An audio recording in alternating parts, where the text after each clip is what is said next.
জন্য যুবক ভাই, ছেলেরা, বাপ, তোমার আব্বা মুসলমান, তোমার মা মুসলমান, তোমার রক্তে ইসলাম। তুমি তোমার ধর্মের সাথে এত বড় জুলুম করো না। তুমি তোমার আল্লাহকে ভুলে যেও না, তুমি তোমার রাসূলকে ভুলে যেও। নবী বলবে, উম্মত, আমি সেই নবী, 23টা বছর উম্মত আমি বিছানায় গাও লাগাইছি, যে দূর উম্মতের ফিকিরে দাঁড়িয়েছিলাম তার চাইতে কোটি গুণ বেশি। আমি শুইছি কম উম্মত, আমি কাঁদছি বেশি।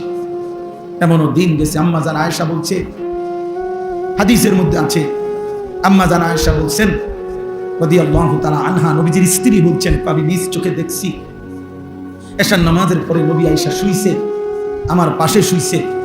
একটু পরেই দেখছি উনি দাঁড়ায় গেছেন, আর দাঁড়াইয়া এক দাঁড়ানোতে আর রুকুও দেয় নাই, সেজদাও দেয় নাই।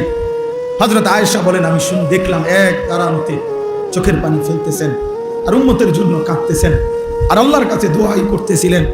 হযরত আয়েশা রাদিয়াল্লাহু তাআলা আনহা বলেন, আমি মনে মনে ভাবলাম যে আজকে আমি ঘুমাবো না, আমি দেখব নবী আমার কতক্ষণ জেগে থাকে। হযরত আয়েশা বলেন, খোদার কসম, বেলালের ফজরের আজানের সময় হয়েছে, আল্লাহর নবীকে তখন দেখি দাঁড়ায় গেছে।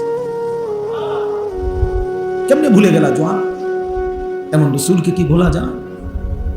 এমন নবীর ভালোবাসা 2টা জিলাপি, এমন নবীর ভালোবাসা 1 প্যাকেট বিরিয়ানি। ইনসাফ এটা? এটা বুঝি কথা হইল?